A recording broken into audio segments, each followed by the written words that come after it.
What's good, Internet? My name is attackslug, and welcome back to my Let's Play of WWE 2K17, my career mode, trying desperately to make it out of NXT and back onto the main roster for those final 2 titles, and one thing stands in my way, and that is the NXT Tag Team Championships. Let's hop into it here against Diego, and I don't have my tag team partner at ringside, Samoa Joe. He's over here earlier on the card fighting Fernando.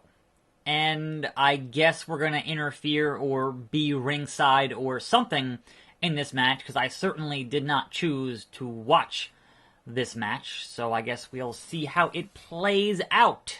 Waiting in the ring. Oh, what's that? Here I am to attack Fernando and throw him into the steel steps, and then he can now fight the monster in Samoa Joe as I just go, you know, bye, I'm done. I did my thing. Joe is gonna kill you. There's the bell. I'm not watching this match. I'm sorry. I'm sorry. I'm sure Joe can handle it. And he did. Okay, welcome to Tuesday. As always, I will remind you I have not watched Raw yet. So, obviously, I have heard a lot of things that happened on Raw. Or, you know, the one important thing that happened on Raw, which was the debut of Samoa Joe, which is, you know, awesome, but have not watched the show itself, so I can't comment too specifically on things, you know, there, but I will certainly have things to discuss here today on this show. But first and foremost, I want to make it very clear that I don't know everything, and I am more than willing to admit when I didn't know a thing, and I legitimately did not know that what I've been using as the Salt Shaker, which is the Rack Bomb, was an AJ Styles move. Had no idea. And you guys keep me informed, which is fantastic, because, you know, I've been watching wrestling since '94. I can't know everything. Think about how many guys are on the roster right now, right? If you're not using a move in every match, if it's not your signature or your finisher, there's a good chance I'm not going to recognize it, especially if you don't use it very often. Now, I did go back and do the research. Once I was informed of my error, I was like, alright, let's go back and see it. And yes, the reason it's in this game is because of AJ Styles. But he did not invent it. It was originated in the 80s, in Japan, obviously from Japan, because all the cool shit comes from Japan, from Lioness Asuka, who was part of the Crush Gals, one of, if not, the most popular women's tag team in that time frame, if not ever. And also used on the indies by Adam Pearce, who I think is a trainer now for WWE. So yes, I had no idea, and you guys keep me informed, and hopefully, you know, when I learn things that I didn't know, I can keep more folks informed on those things. But here's what I don't understand. I've been doing that for 92 or 93 days now. No one told me until yesterday. You guys could have told me earlier. Come on now. To anyone who's like, well, he did it in TNA, do you think I watched TNA? Like, seriously, think about how many hours of WWE programming are on every week, and how many just ridiculous amount of content there is. Like, you could easily say this is a golden age of wrestling right now, because there's so much wrestling, and my knowledge of TNA is very limited, because I just don't have the time to watch it.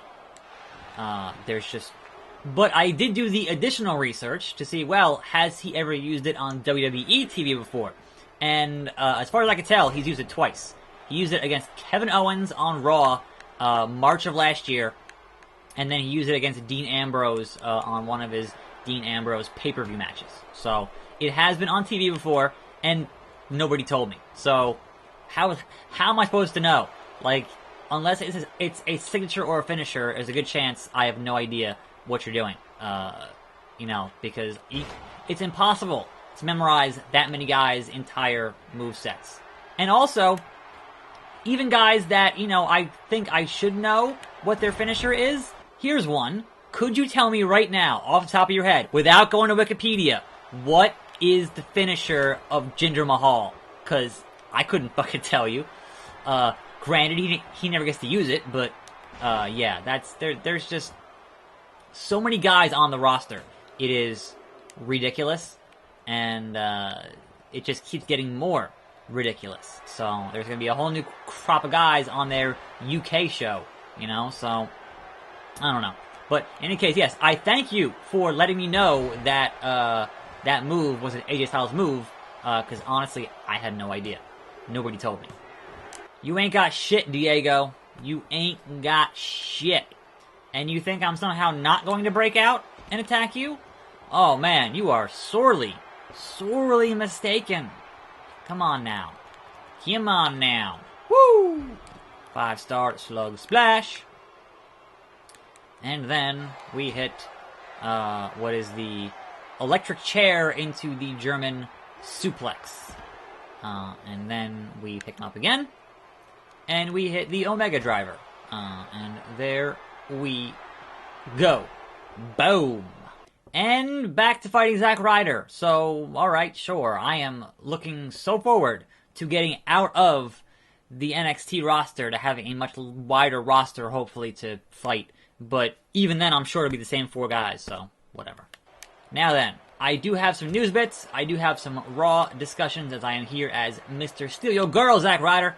I didn't reverse that? Yeah, I did. Okay. Obviously, the biggest thing on Raw, the most important thing on Raw, was there was no promo. There was no vignette for Emelina. You've been airing a vignette every fucking week since October, and you didn't do a vignette stutter for Emelina. What are you doing with Emelina? I was hopeful that the Raw after the Rumble would debut Emelina, but no, didn't happen. At this point, that is like my number one thing for Raw is, will we see Emelina ever? Or they just kind of have like a Kizarni and just fucking drop it? I don't know. It's, bizarre. Anyway, no, the real big news of Raw was, I guess, the debut of Samoa Joe, who I guess is working for Triple H to attack Seth Rollins. That I'm a little confused as to exactly how this is going to play out, which, you know, is good because it means that you want to watch to find out what the fuck's going to happen next. But at the same time, I think the expectation for Joe was SmackDown, right? And he would fight Cena at Mania, right? Because the current scuttlebutt is that we're going to have Bray Wyatt win the belt in the Chamber and then fight Orton for the belt at Mania. So we got to wonder, since clearly Cena not fighting Taker, then who the hell is he fighting at Mania? Everyone assumed it'd be Joe. But if Joe's on Raw, then it's not going to be Joe. So, bye, Zack Ryder. Bye. Oh, I'm not... Yeah, get him, Emma. Get him. I am not done with you, Zack Ryder. Inverted 450 onto the outside. And then we hit our moves on the outside. With the old German onto the floor. That solid steel foam padding. And then we hit the driver to Zack Ryder. Woo, woo, woo. And a tag team match on the week of TakeOver against my rivals. All I know is that right now, your champion is John Cena, and right now, your Mania #1 contender is Randy Orton. And nobody wants that match. We had that match 8 bajillion times. Nobody wants that as a Mania match. That would... If you want the crowd to shit on the match, that's the way to do it, because that match is so played out. Just, it's been done so many times. Whoa, Fernando. Relax. Relax yourself. Have a suplex onto the solid steel. I am back in the ring. Back in the ring. Woo! Anyway, elsewhere on Raw, actually no. Yeah. Elsewhere on Raw, we don't really have a clear #1 contender for Fastlane. And the rumor was Goldberg, and he's going to be on Raw next week, so you would imagine they're going to establish that next week on Raw. Which Lesnar challenged Goldberg, and I feel like what they're going to do is they're going to have Goldberg be on Raw, not accept the challenge, say no, fuck you, and then have him challenge Owens, and then Brock's going to interfere in that match, and that's how you get your Mania match. I fucking hate these. That is how you get your Mania match set up. Come on! Fuck's sake. Get there.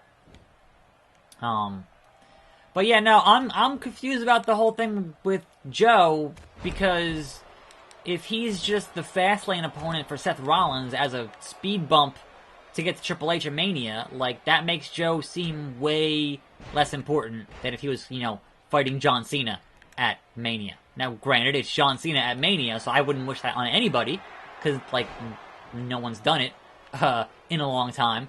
But, I don't know. That's all just real, like, if you're going to debut a guy and have him in, like, a monster role, and then you immediately say, hey, you're going to fight Seth at Fastlane, and then lose?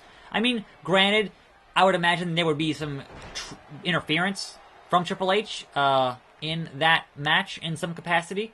So he might get the win because of that. But you're going to say you're not going to get a strong, clean win on a pay-per-view debut? Like, what are you, Bayley? I'm pretty sure she lost on her, like, actual big pay-per-view debut in a singles match. I'm pretty sure.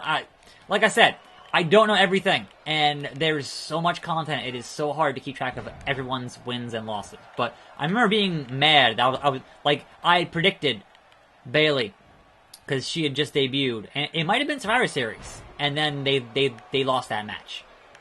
I think. No, the Raw team, I don't remember. Honestly, that was like 6 months ago. I don't remember. Anyway, as I sit here and miscall shit because I fucking can't remember shit. Yeah, roll them up. Count it, ref. You motherfucker, count the goddamn pinfall. You shithead. I hate you. I hate you guts. Dirty pen. Dirty pen. Get him, Joe. Ah, he kicked out. He kicked out. Fuck. Fuck you, Diego. You should be dead, Diego. No. What the hell's going on? Elsewhere in the news, Lil Nate hurt his ankle, or his foot, in that match with Cena and Styles, apparently. But he should be better by the time we hit the Chamber in, like, 2 weeks. So, that is like the only news bit that I have here. That's it. That's all I got. Yeah. So I don't know. It's real curious to see how Mania is gonna be shaping up here, because they did put Styles in the Chamber, right? So the original thought was, all right, if you're gonna have him fight Shane, which is you shouldn't, because that's kind of a waste. But if you're going to, the way you do it is by having him screw Styles out of his spot in the Chamber, even though he has a rightful rematch, right? But no, he's in the Chamber. So the question is, how in the blue hell? 3 count from a stunner. If that's your plan, how do you get from point A to point B? I don't know. In any event, I'll be very curious to see how SmackDown plays into things tonight, considering the Chamber is, like, really soon. Oh no, it's that guy. That'll be tomorrow. And hey, maybe Joe will show up on SmackDown tonight, and then we can get a what show is he on type deal, because that'd be cool. Anyway, I'm attackslug. Thanks for watching. More videos every day, and I'll see you next time, right here on this channel. And I'm out.